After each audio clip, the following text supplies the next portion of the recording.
सरकार का हमारा एक थिंक टैंक है जिसका नाम है डायलॉग एंड डेवलपमेंट कमीशन। ये एक नया प्रयोग हमने अपनी सरकार में किया था। अक्सर सरकार चलाते टाइम हम लोग देखते हैं जितने भी ऑफिसर्स होते हैं, जितने भी मंत्री होते हैं, वो रोज़मर्रा की ज़िंदगी में, रोज़मर्रा के कामों में इतने ज़्यादा मशगूल होते हैं कि अगर कोई नई योजना लेके आनी हो तो उसके बारे में उस पर पूरी रिसर्च करके, लोगों से बात करके, एक्सपर्ट्स से बात करके उस योजना को डिज़ाइन करने का अक्सर किसी के पास टाइम नहीं होता।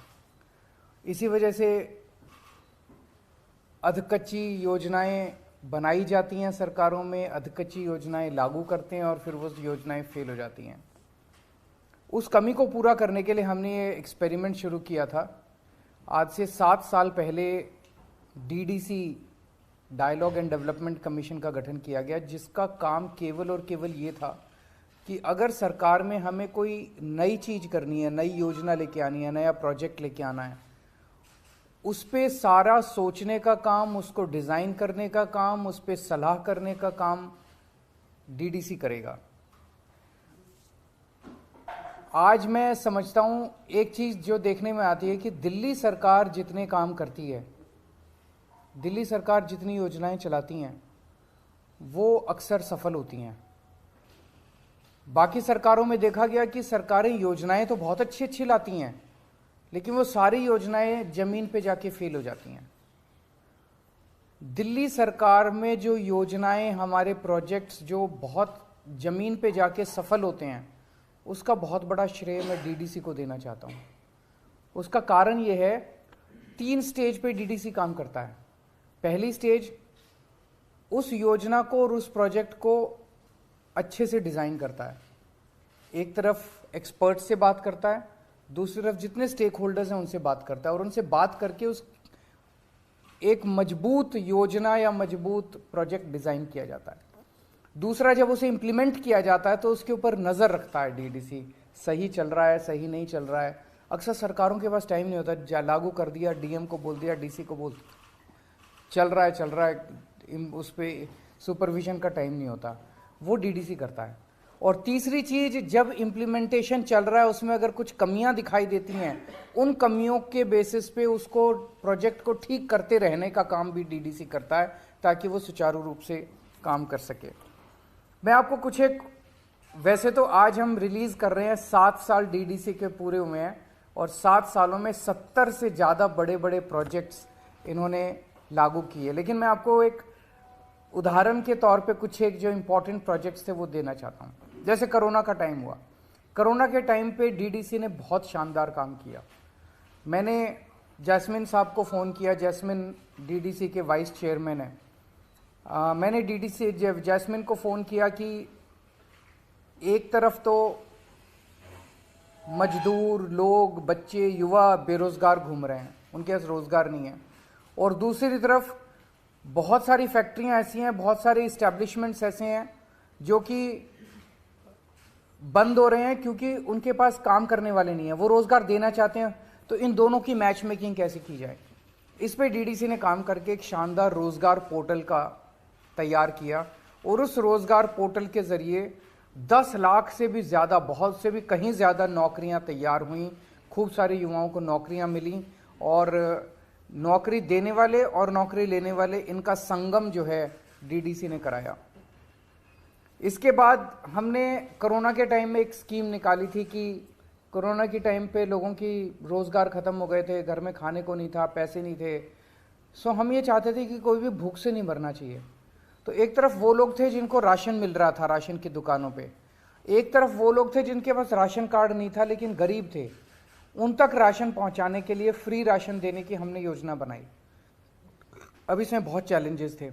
अगर हम कह देते भाई कोई भी जाके फ्री राशन ले लो, तो वहाँ तो भीड़ मच जाती, वहाँ पे तो मारकाट मच जाती, एक एक आदमी 10-10 बार भी ले सकता था। इन चीज़ों को टैकल करने के लिए ई कूपन का सिस्टम इजाद किया गया, जो पूरा डीडीसी ने बनाया और उसको मॉनिटर किया।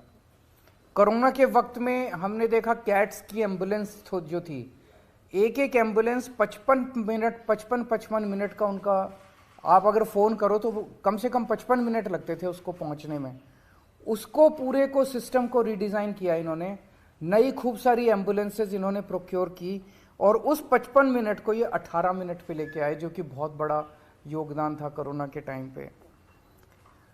आप लोग जानते हो door step delivery of services हमारा फ्लैगशिप प्रोग्राम है, जिसमें आप 1076 पे फ़ोन कीजिए, आपके घर आके काम करके जाती है सरकार। कोई कर्मचारी आपके घर आता है, आपका राशन कार्ड बनाना है, आपका कोई भी कनेक्शन लेना है बिजली का, पानी का, घर आके करते हैं। ये पूरा का पूरा डिज़ाइन, इसका इम्प्लीमेंटेशन ये सारा डीडीसी ने करवाया। दिल्ली की जो इलेक्ट्रिक व्हीकल पॉलिसी है, जिसकी चारों तरफ दुनिया भर में, केवल देश देश नहीं दुनिया भर में इतनी तारीफ हो रही है इलेक्ट्रिक व्हीकल पॉलिसी की, ये साल 1.5 साल तक डीडीसी ने जितने स्टेक होल्डर्स थे, जितने इसमें एक्सपर्ट्स थे, सबके साथ बहुत ज़्यादा रिगरस कंसल्टेशंस की है। ये कंसल्टेशंस नॉर्मल सरकारों के अंदर करना संभव नहीं होता कि अफसर इतने सारे कंसल्टेशंस कर रहे हैं। उन कंसल्टेशंस के बाद एक रॉबस्ट दिल्ली की इलेक्ट्रिक व्हीकल पॉलिसी आई, जो कि बहुत सफल हो रही है। 2 साल के अंदर ही इतने बड़े स्केल के ऊपर व्हीकल्स खरीदे जा रहे हैं। और कल जो हमने एक नया मॉडल, यूनिक मॉडल पे हमने जो ईवी चार्जिंग स्टेशन चालू किया है, इसमें तो गाड़ियां चलाने का, स्कूटर चलाने की कॉस्ट भी बिल्कुल फ्रैक्शन पे आ गई है। 7 पैसे प्रति किलोमीटर पे आप स्कूटर चला सकते हैं, 8 पैसे प्रति किलोमीटर पे वो ऑटो चलेगा, 33 पैसे प्रति किलोमीटर कार चल सकती है। इस तरह का मॉडल पूरी दुनिया में कहीं नहीं देखा गया है। पूरी दिल्ली के अंदर जो इतना बड़ा नेटवर्क सीसीटीवी कैमरास का, कहा जा रहा है कि पूरी दुनिया में एडवांस्ड कंट्रीज को भी पीछे छोड़ दिया। न्यूयॉर्क, वॉशिंगटन, लंदन, टोक्यो, इनके अंदर भी सीसीटीवी कैमरास का इतना घना नेटवर्क नहीं है जितना दिल्ली के अंदर है। ये भी पूरा डिज़ाइन जो है वो मॉडल इन डीडीसी ने किया था। उसके बाद जितने डार्क स्पॉट्स थे दिल्ली के अंदर, जहाँ पे रात को अंधेरा होता था, वहाँ हम लोग स्ट्रीट लाइट लगाना चाहते थे। कई जगह देखा खंबा लगाने की जगह नहीं है, कई जगह कई सारी दिक्कतें थी। तो एक नया मॉडल आया कि लोगों के घरों के ऊपर हम लगाएंगे, लोगों के घरों से बिजली का कनेक्शन लेंगे और उनको हम रिफंड कर देंगे जितना खर्चा आया करेगा। ये वाला पूरा अब पूरे दिल्ली के अंदर एक बहुत बड़ा नेटवर्क स्ट्रीट लाइट्स का बन गया है। ये भी पूरा मॉडल डीडीसी ने इम्प्लीमेंट किया। हेल्थ इंफॉर्मेशन मैनेजमेंट सिस्टम, जिसके बारे में मैं कई प्रेस कॉन्फ्रेंसेस कर चुका हूँ, वो पूरा सिस्टम इन लोगों ने डिज़ाइन किया है जो अभी लागू हो रहा है। तो डीडीसी ने 7 साल के अंदर बहुत शानदार काम किया है। मैं प्रार्थना करता हूँ वो आगे भी इसी तरह से सरकार को और देश के लोगों की सेवा करते रहे। अगर कोई प्रश्न है तो आप बताइए।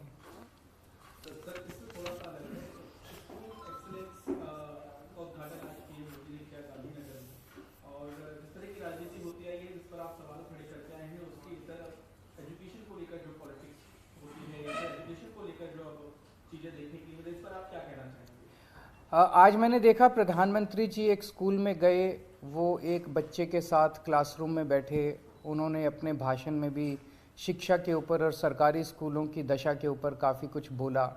मैं बेहद प्रसन्न हूँ कि 75 साल के बाद ही सही, लेकिन सरकारी स्कूलों के, देश के सरकारी स्कूलों की हालत और गरीबों की शिक्षा जो है वो मेन स्ट्रीम राजनीति के अंदर चर्चा का विषय बनी है।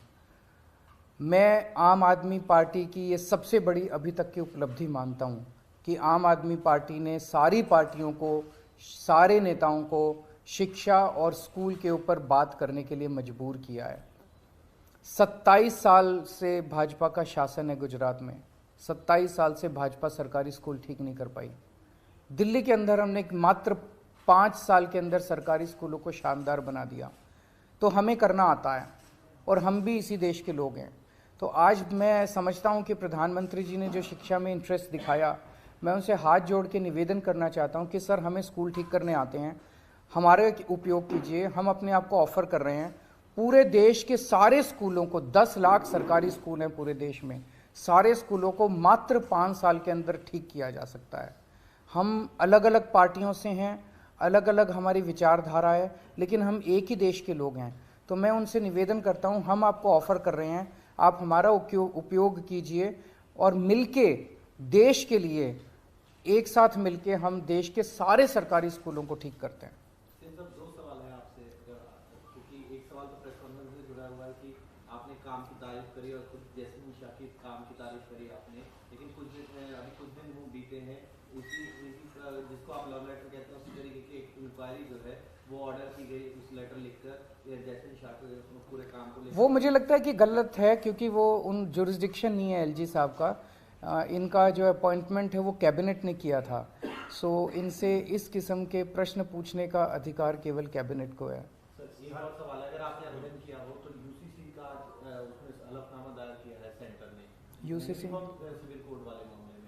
अच्छा, मुझे आइडिया नहीं है। सर गुजरात में जिस तरीके से आप कह रहे हैं कि अब शिक्षा की भी बात हो रही है, जो आप चाहते हो रहे हैं, लेकिन मनीष सिसोदिया वाला मुद्दा भी खूब बीजेपी वहाँ पर उठा रही है। वो कह रही है कि भ्रष्टाचार का मुद्दा दिल्ली में चल रहा है लेकिन उसकी बात यहाँ पर हो रही है। उसको कैसे आप लोग रिलेट कर रहे हैं? ये बीजेपी का दावा है। तो ऊपर से ये भी कहा जा रहा है कि भगत सिंह के नाम को भी आप इस तरीके से इस्तेमाल कर रहे हैं, वो भी गलत तरीका है। इस तो कांग्रेस बीजेपी दोनों ही आरोप लगा रही है। देखो, अंग्रेजों ने देश के ऊपर राज किया इतने साल। वो हमारे देश को अनपढ़ रखना चाहते थे, वो हमारे देश को गरीब रखना चाहते थे, वो हमारे देश को कैद करके गुलामी में रखना चाहते थे। उस वक्त भगत सिंह ने आवाज़ उठाई थी अंग्रेज़ों के अत्याचार के खिलाफ, और उसमें उन्होंने अपना सर्वस्व कुर्बान कर दिया और वो फांसी पे चढ़ गए। हम लोग भगत सिंह के अनुयायी हैं और भगत सिंह के जीवन से प्रेरणा लेते हैं। आज जिस तरह की राजनीति हो गई है, ये लोग जानबूझ के, जितने भ्रष्टाचारी हैं, जितने चोर उचंके लफंगे गुंडे बलात्कारी हैं, वो बचने के लिए इनकी पार्टी में चले जाते हैं, और वो जैसे उनकी पार्टी में जाते हैं उनके खिलाफ सारे केस वापस ले लिए जाते हैं, उनके खिलाफ सारे केस वापस हो जाते हैं। जितने इस देश के अंदर दूसरी पार्टियों में नेता हैं उसके ऊपर झूठे केस कर करके अपनी पार्टी में उनको शामिल कराते हैं। मनीष सिसोदिया का भी वही केस है। ये पूरा का पूरा मामला कोई शराब घोटाले का मामला नहीं है, ये पूरा का पूरा मामला गुजरात इलेक्शन का मामला है। मनीष जी को कई बार प्रेशराइज किया गया है कि वो अपनी पार्टी छोड़ के, आम आदमी पार्टी छोड़ के उनकी पार्टी में शामिल हो जाएं, तो उनके ऊपर सारे केस वापस ले लिए जाएंगे, उनको दिल्ली का सीएम बना दिया जाएगा, केजरीवाल सरकार को गिरा दिया जाएगा। इसलिए ये सारा काम चल रहा है। अगर मनीष सिसोदिया ने कुछ गड़बड़ की है तो उनके यहाँ रेड में कुछ क्यों नहीं निकला? उनके यहाँ इतनी रेड हो गई, 14 घंटे रेड चली, 9 घंटे उस दिन इन्होंने परसों इंटेरोगेशन किया, 13 घंटे पहले उनके घर में उन्होंने इंटेरोगेशन किया था, उसमें कुछ नहीं निकला, बैंक लॉकर में कुछ नहीं निकला। फिर ये सीबीआई वाले उनके गांव गए, गांव में पता किया भी कोई ज़मीन खरीदी हो मनीष सिसोदिया ने, वो कुछ नहीं। उसके पल्ले फक्कड़ आदमी है, उसके पल्ले धेला है नहीं, कह रहे हैं इतना बड़ा घोटाला किया, घोटाले का पैसा कहाँ है? तो सब कुछ फर्जी है, सब कुछ फर्जी है।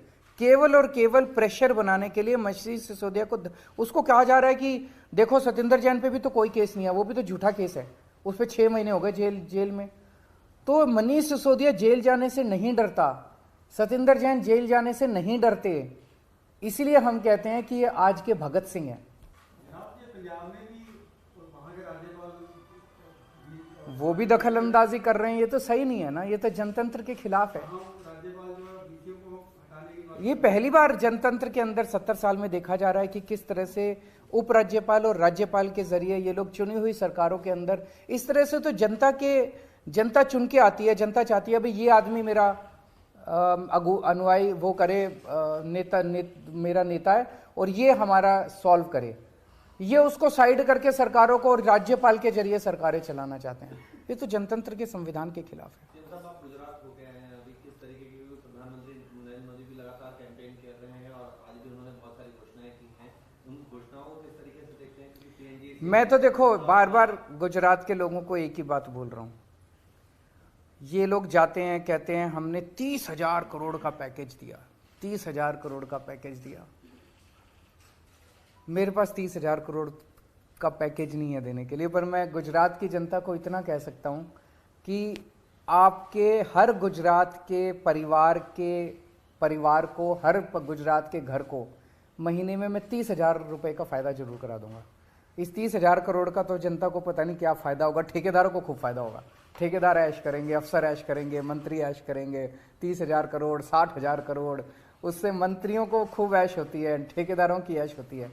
मैं हर परिवार का 30-30 हज़ार रुपये का फ़ायदा करा दूंगा, सबकी बिजली मुफ्त कर दूंगा, सबके बच्चों के लिए शानदार स्कूल बना दूंगा, अच्छी शिक्षा मिलेगी, फ्री शिक्षा मिलेगी, अच्छा, सबके लिए दवाइयाँ, इलाज फ्री कर दूंगा, हर महिला के अकाउंट में 1000-1000 रुपए डाल दूंगा, सबको मुफ्त में तीर्थ यात्रा करा दूंगा, हर परिवार का ख्याल रखूंगा मैं। सीएम साहब, आज देश की ग्रैंड ओल्ड पार्टी को नॉन गांधीयन प्रेसिडेंट मिला है, किस तरह से देखते हैं इस घटना को? बधाई हो खड़गे साहब को, और मैं उम्मीद करता हूं कि वो अपनी पार्टी को अच्छे से चलाएंगे।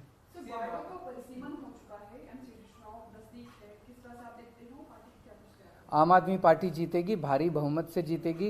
इन्होंने जब हमारे पंजाब के चुनाव के बाद चुनाव होने थे एमसीडी के, तो उस टाइम इनको लग रहा था कि ये वाइप आउट हो जाएंगे, इसलिए इन्होंने ये सारी नौटंकी की। आखिरी मोमेंट पे चुनाव कमिश्नर को इन्होंने चुनाव का ऐलान करने से रोका, फिर ये बिल लेके आए, तीनों एमसीडी को एक कर दिया। अब ये वार्ड परिसीमन जो किया है ये भी बिल्कुल गड़बड़ किया है। बता रहे हैं कि एक वार्ड में 90,000 लोग, एक वार्ड में 30,000 लोग, और पहले जहां बराबर बराबर भी थे वो भी जो मर्जी कर लेंगे, जो मर्जी कर लें।